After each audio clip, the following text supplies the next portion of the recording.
है, कोई आकार नहीं होता है। तो इस बात पे चिंतन करो। और पीछे भी उपनिषदों में आपको ये बता दिया गया था कि जहाँ से आप बोलते हो, जहाँ से आप देखते हो, जहाँ से आप सुनते हो, जहाँ से आप समझते हो, वही ब्रह्म है। और उसी का ध्यान करो आप, कि जहाँ से हमारे सोचने की क्षमता समाप्त हो जाती है वही ब्रह्म है। ईशावास्य उपनिषद में ये बात कही गई है। तो जहाँ से हमारी क्षमता समाप्त हो जाती है वहीं से ब्रह्म को जाना जा सकता है, वहीं से ईश्वर को जाना जा सकता है। तो जिसको आप जानना चाहते हो उसी के बारे में आप देखो, उसी के बारे में सुनो, उसी के बारे में पढ़ो, आप उसी के बारे में चिंतन करो। आपको धीरे धीरे ब्रह्म का ज्ञान होने लग जाएगा। उसी ब्रह्म का बार बार नाम लो। महर्षि पतंजलि ने योग में कहा है कि उस ईश्वर का निज नाम जो है ओम है। तो उस ईश्वर के ओम का जो है जप किया करो, उस ईश्वर के ओम के नाम का जो है चिंतन किया करो, अर्थ का चिंतन करो, मनन करो उसका, कि इसका अर्थ क्या होता है। गायत्री मंत्र है तो गायत्री मंत्र के अर्थों का आप चिंतन किया करिए। केवल गायत्री मंत्र पढ़ने से आप गायत्री मंत्र को नहीं उपलब्ध हो पाओगे। गायत्री मंत्र यदि पढ़ रहे हो तो गायत्री मंत्र के अर्थ को आपको अर्थ का ज्ञान होना चाहिए कि इसका तात्पर्य क्या होता है। यदि आप ब्रह्म के बारे में जानना चाहते हो तो ब्रह्म के तात्पर्य को समझो कि ब्रह्म के किस अक्षर से ब्रह्म को पुकारा जाता है। तो धीरे धीरे जब आप इसमें बढ़ोगे तो ब्रह्म को आप जान पाओगे।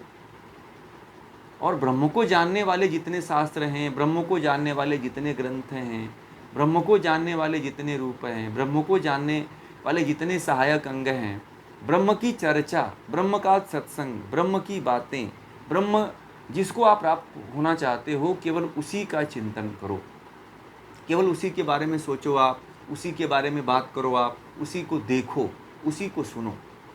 आज हम क्या होता है कि अभी आप 1 घंटा तो ये ज्ञान की बातें सुन लेते हो, परंतु आप अभी जैसे ये प्रोग्राम बंद होगा, जैसे ये सत्र पूरा होगा, वैसे ही आप टीवी खोल देते हो।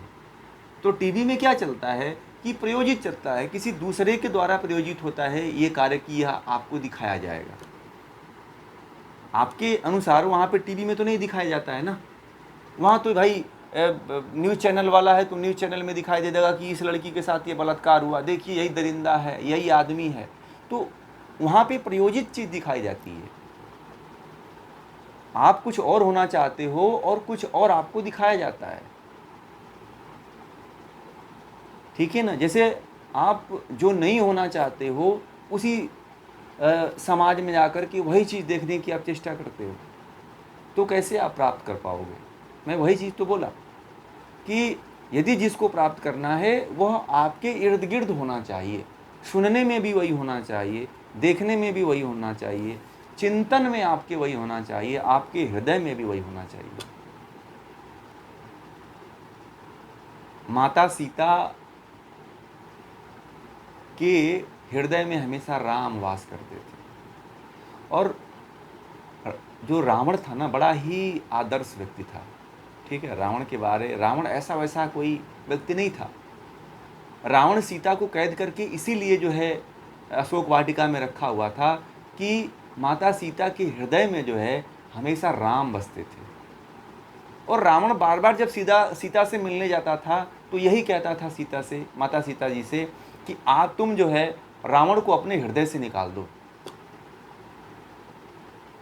रावण चाहता तो सीता से जबरदस्ती शादी कर सकता था, जबरदस्ती कुछ भी कोई भी कार्य कर सकता था, परंतु उसने कोई ऐसा कार्य नहीं किया। क्यों? क्योंकि सीता के हृदय में जो थे वह राम थे।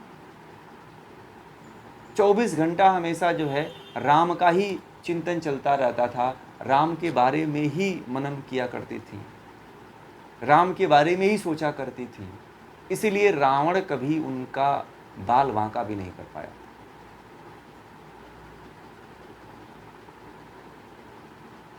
ठीक है, ये होता है चिंतन। इसीलिए माता सीता को जो है प्रतिव्रत स्त्रियों में स्थान प्राप्त है। वैसे मंदोदरी भी जो थी वह भी प्रतिव्रत स्त्री थी। सती अनसुईया, मंदोदरी, सीता, सुशीला, सती सावित्री, ये सब नारियां जो हैं सती सावित्री की श्रेणी में आती हैं। कहते हैं कि इनका नाम अगर यदि सुबह सुबह हम लेते हैं तो उनके जैसा गुण हमारे अंदर भीतर आने लगता है। तो यदि ब्रह्म को प्राप्त करना चाहते हो तो सीता के दृष्टिकोण को आप अपने जीवन में अपना लो। आपके हृदय में बसना चाहिए वो चीज। जैसे कोई प्रेमी है, एक प्रेमी और आजकल के जो प्रेमी और प्रेमिका जो है एक दूसरे के प्रति इतना आकर्षित क्यों होते हैं? प्रेम कैसे कार्य करता है, कभी आप लोगों ने सोचा है? बहुत लोग प्रेम किए होंगे, आप लोग भी प्रेम किए होंगे, परंतु आपको पता नहीं होगा कि प्रेम क्या होता है। कभी उसके ऊपर आपने चिंतन ही नहीं किया होगा कि प्रेम होता क्या है वास्तविक में। प्रेम यह होता है कि प्रेम हृदय की अंतः गहराइयों से उभरता है। वह मन में बुद्धि दिमाग से नहीं होता है, शरीर से नहीं होता है, वह हृदय की गहराइयों से होता है। और क्या होता है कि वह हृदय में, यदि प्रेमी है तो प्रेमिका की छवि हृदय में बन जाती है, और प्रेमिका है तो प्रेमी की छवि उसके अंदर बन जाती है। इसलिए एक दूसरे के प्रति जो है एक ऐसा भाव जग जाता है कि 24 घंटा उनके भीतर वही भाव गुजार रहता है। उसी के बारे में बात करना, उससे बात करना, उसी के बारे में सोचना। तो अब इस पे कितने गाने बने हैं। ख्यालों में तुम हो तो पता नहीं, तुम रहते हो तो नींद नहीं आती है, पता नहीं कितने गाने बनाए गए हैं, इसमें बनाए गए हैं ना। परंतु ये क्या होता है, वो हृदय में वो भाव उत्पन्न हो जाता है। वही भाव जो है ईश्वर के प्रति जगाना है। प्रेम होना जो है, ईश्वर ने प्रेम हर व्यक्ति के जीवन में 1 बार 2 बार 3 बार 4 बार प्रेम, कई बार प्रेम होता है, और हर तरह का प्रेम होता है। एक माँ के लिए उसके बच्चे के प्रति प्रेम होता है तो बच्चा उसके हृदय में बस जाता है। एक पिता के लिए पुत्री के प्रति प्रेम होता है तो पिता जितना पुत्री को प्रेम करता है उतना उसकी माँ नहीं कर पाती है। माँ पिता के हृदय में हमेशा पुत्री का वास रहता है। पुत्री जो है पिता के सबसे ज्यादा नजदीक रहती है, माँ के नजदीक नहीं रहती है, और माँ से सबसे अधिक लगाव जो है उसका पिता से ही होता है। तो कई तरह का प्रेम होता है हमारे जीवन में, और सबसे अलग अलग तरह का, सभी से हर तरह का प्रेम होता है। क्यों होता है कि वह हृदय की गहराइयों में बसता है। राजा दशरथ की मृत्यु क्यों हो गई, पुत्र वियोग में क्यों हुई, कभी आप लोगों ने सोचा? क्योंकि जो है राम जो है उनके हृदय में बसा करते थे। राम से सबसे अधिक प्रेम था। राजा दशरथ जो है सबसे अधिक प्रेम किया करते थे। 4 पुत्रों में, सभी चारों पुत्रों में राम जो है इतना आज्ञाकारी पुत्र थे, इतना मर्यादित व्यक्ति थे कि उनसे इतना प्रेम उनका था कि उनको हृदय में बसाए रखते थे। और इसी लगन के, इसी प्रेम के कारण जो है उनकी मृत्यु भी हुई। वह प्रेम जो है इतना प्रगाढ़ हो गया, वह आसक्ति में बदल गया कि जो है जैसे ही वियोग हुआ, राम जो है वन को गए, उनके प्राण का अंतकाल हो गया।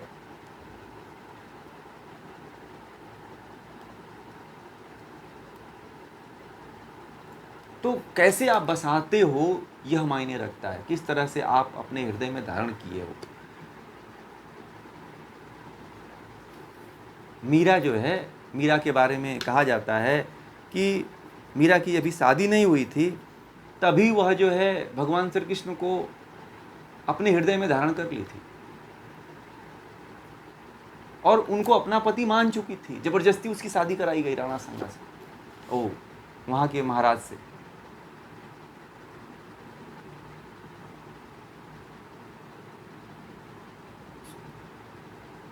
संत रैदास मीरा के गुरु थे। एक बार जो है बनारस में स्नान करने के लिए गए थे, मीरा अपने माँ के साथ गई थी। संत रैदास जो है चप्पल जूते सी रहे थे, और मूर्ति को देखा तो बड़ा सुंदर मूर्ति भगवान श्री कृष्ण की रखे हुए थे। मीरा मोहित हो गई और कही कि वो मुझे चाहिए। जिद करने लगी, छोटी सी थी।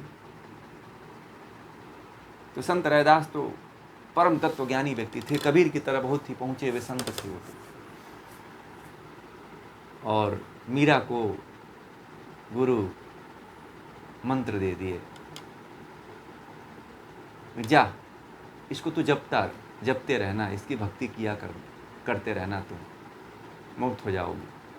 और मीरा का तभी से कृष्ण के प्रति लगाव हो गया और इतनी गहराइयों में पहुंच गई मीरा कि मरते दम तक जो है सब कुछ, लोक लाज सब कुछ त्यागा।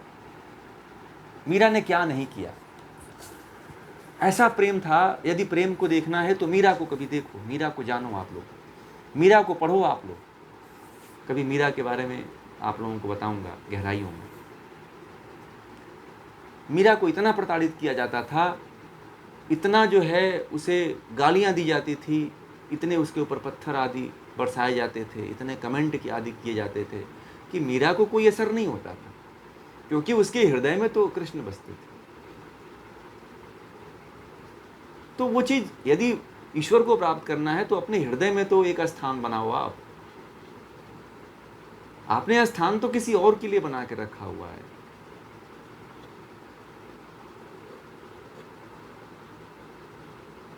उस स्थान को खाली करिए और ब्रह्म को लाइए। ब्रह्म के लिए स्थान ला करके अपने हृदय में देखिए। यदि ब्रह्म नहीं प्राप्त होता है तो फिर कहिए मुझे।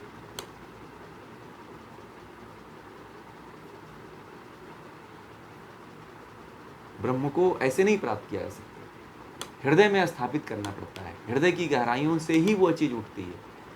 और जो व्यक्ति ब्रह्म को हृदय में नहीं धारण करता है वो कभी प्राप्त भी नहीं कर पाता। गुरु का भी यही हाल है। गुरु का क्या है, आपने कहा था कि जो गुरु होता है वो कैसे हम जाने, कैसे पहचाने उसको। संत रायदास जी ने मीरा को एक ही बात कहा था कि लो इस कृष्ण का नाम जपते रहो, एक कृष्ण के गुण को गाते रहो। उसके बाद मीरा संत रायदास के पास आई होगी, बहुत बार मिली होगी वो, ऐसा नहीं है। और कृष्ण के बारे में जो है संत रायदास से उसने कई बार ज्ञान लिया होगा,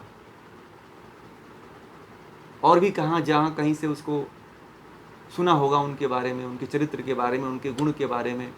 वह मीरा जो है भजन गाती रही भगवान श्री कृष्ण का, घूम घूम करके जो है वीणा लेकर के, ऐसे मंदिरों में बैठ करके, चौराहे पे बैठ करके, नदी किनारे बैठ करके ऐसे गाती रहती। तो संत रैदास वहां थोड़ी थे, संत रैदास तो बनारस में थे, वो तो राजस्थान में थी। तो गुरु तो ऐसा होता है कि गुरु कोई ऐसा नहीं होता है कि जो आपको हमेशा लेके चलता रहे। गुरु के द्वारा दिया हुआ ज्ञान को यदि आपने मंत्र बना लिया, अपने जीवन का एक कर्म बना लिया कि बस गुरु ने हमें ये दिया है और कहा है कि बस आप यही कर्म करो तो सफलता मिल जाएगी, यह दिया यदि आपने मान लिया, और यह मान करके मीरा की तरह यदि आपने कार्य करना हृदय की गहराइयों से प्रारंभ कर दिया तो वही गुरु बन जाता है। गुरु कोई विशेष नहीं होता है, गुरु को विशेष बनाने वाला उसका शिष्य होता है। रामकृष्ण परमहंस को दुनिया नहीं जानती जब यदि विवेकानंद नहीं आते थे। विवेकानंद के कारण जो है रामकृष्ण को पूरी दुनिया ने जानी। इसी तरह जो है संत रैदास को कोई नहीं जानता था, लोग समझते थे कि ये तो मोची का काम करता है, ये तो कपड़े जूते सिलता है, ये क्या भक्ति करेगा। संत रैदास कहते थे कि मन चंगा तो कठौती में गंगा। अब लोगों का मन ही नहीं चंगा है तो कठौती में गंगा कैसे आएगी। कठौत का मतलब होता है एक बर्तन, ठीक है ना। तो कहते थे कि इस बर्तन में ही गंगा है, गंगा में नहाने से क्या मतलब है। कोई भी पानी लो वो गंगा ही है। तो मन शुद्ध होना चाहिए।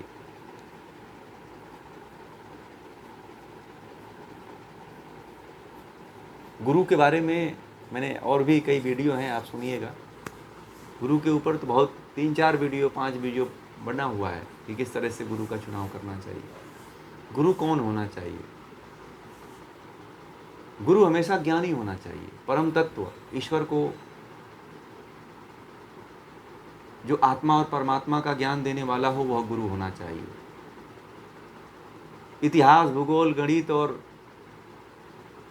इंजीनियरिंग और मटेरियल शास्त्र का ज्ञान देने वाला गुरु नहीं होता। गुरु तो जो मन का, आत्मा का, इंद्रियों का, ईश्वर का, ब्रह्म का, प्रकृति का ज्ञान कराता हो, वही गुरु होता है वास्तविक। आजकल के गुरु बना रखे हैं बहुत से लोगों ने, फलाना गुरु तो ये गुरु है ना, मेरे स्कूल के गुरु तो लाए कपड़ों के गुरु, तो मेहंदी डिजाइनर गुरु बना रखे हैं ना ऐसे लोगों ने। बहुत लोग कहते हैं ये गुरु हैं हमारे। गुरु कौन होता है? गुरु सबको थोड़ी बोलना चाहिए। गुरु वही होता है जो ब्रह्म का ज्ञान कराए, जो परमात्मा, जो आपको मुक्ति के मार्ग वाला रास्ता दिखाए, गुरु वही होता है। गुरु वो थोड़ी होता है कि आपको ये टेक्नोलॉजी सुना दिया, मोटिवेट करके कोई विचार आपको सुना दिया, आपको सेमिनार करवा दिया, आपको क्लास में ABCD पढ़ा दिया, तो वो गुरु थोड़ी है। उसको तो आप सर ही कहो तो ठीक है। गुरु के लिए तो जीवात्मा, प्रकृति और ईश्वर, इन तीन का जो भिन्न भिन्न ज्ञान कराने वाला हो, वही गुरु है। क्योंकि इसी से छूटना ही तो मुक्ति है, और जो इसका जो ज्ञान समझा देता है वही वास्तविक गुरु होता है, और जो इसका ज्ञान नहीं करा पाता है वो गुरु नहीं होता है। ये समझ जाइएगा। संसार में, पूरी दुनिया में आप भटक लीजिए, खोज लीजिए, पूरी दुनिया में देख लीजिए, यदि कोई इतिहास और कहानी पढ़ा करके आपको चेला बनाना चाहता है, तो वो भी समझना कि आपका गुरु नहीं है। वो गुरु वही है जो आपको प्रकृति का ज्ञान करा दे, आत्मा का ज्ञान करा दे, ईश्वर का साक्षात्कार करा दे, वही गुरु है। जिनके बारे में ज्ञान दे आपको, चलना तो आपको ही है। गुरु केवल ज्ञान दे सकता है, गुरु केवल रास्ता दिखाता है। जैसे सत्यकाम को उसके गुरु ने क्या किया? उसको मुक्ति थोड़ी दिलवाई। गाय दे दिया, बोला कि जाओ, और लकड़ी दे दिया, समिधा दे दिया, बोला कि जाओ अब तुम इसको चरा के आओ, तुम्हें आत्मज्ञान हो जाएगा। सत्यकाम के साथ यही हुआ ना। उसके आचार्य ने क्या किया? उसे गाय दे दिया और बोला जाओ, तुम्हें आत्मज्ञान हो जाएगा। और सत्यकाम क्या करता था? चारों विद्याओं को प्राप्त कर लिया।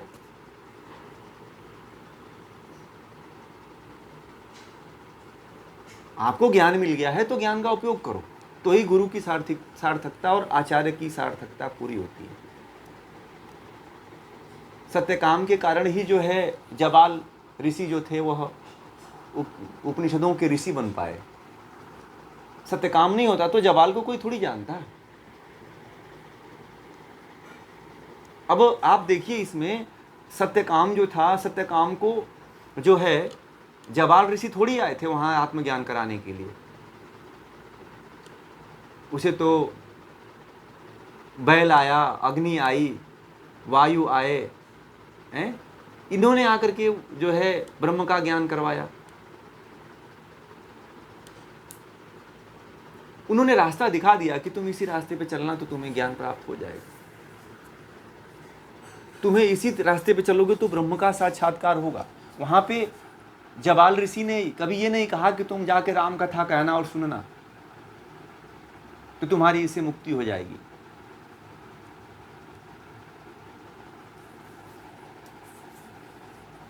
कल मुझे एक फ़ोन आया था, एक माता जी हैं, उनकी उम्र जो है 60 साल की है, 60-65 साल की होगी। तो उन्होंने कहा कि मैं कौन सा तीर्थ करूं कि मुझे मुक्ति मिल जाए। मैंने कहा कि मैं इसका उपदेशक नहीं हूँ और मैं आपको यह निर्देश नहीं दे सकता हूँ, क्योंकि इससे मुक्ति होती नहीं है। मैं क्या बताऊँ आपको, मुझे ये नहीं पता है कि आप किस तीर्थ में जाओगे तो आपकी मुक्ति हो जाएगी। मैं आपको गलत रास्ता नहीं दिखाऊंगा। तो बोले कि मैं किससे संपर्क करूं, कि मैंने कहा कि ये भी मैं नहीं आपको कह सकता। अब मेरा समय आ गया है। मैंने कहा कि समय आ गया है तो ज्ञान प्राप्त करो आप, यही आपकी मुक्ति होगी। बोले कि अब कहाँ उम्र है हमारी, इतना समय हो गया पढ़ने लिखने का और ज्ञान प्राप्त करने का, कहाँ समय। मैंने कहा कि बस तब आप जो है किसी दूसरे गुरु से संपर्क करें। आप ऐसे ऐसे लोग हैं जो सही ज्ञान सही रास्ता नहीं चुनना चाहते, उनको शॉर्टकट चाहिए कि कोई करवा दे, कोई कथा कहलवा दे, 10-5 लाख रुपया ले ले और मुझे वैकुंठ धाम में पहुंचा दे। भगवान विष्णु का लोक बना हुआ है, वहाँ क्षीर सागर है, दूध का सागर है, भगवान लेटे हुए हैं ब्रह्म कमल में शेषनाग के ऊपर, और वह हमें मुक्ति दिलवा देंगे। ऐसे मुक्ति नहीं मिलती है। मुक्ति इतना आसान होता तो फिर दुनिया में इतने लोग क्यों भटकते। सभी लोग कथा कहलवा, जितने अरबपति हैं, और अमेरिका में खास तरह से अमेरिका वाले सबसे पहले मुक्त होते हैं, चाइना वाले सबसे पहले होते, अडानी अंबानी भी हो जाते, परंतु वो भी सब परेशान है सब।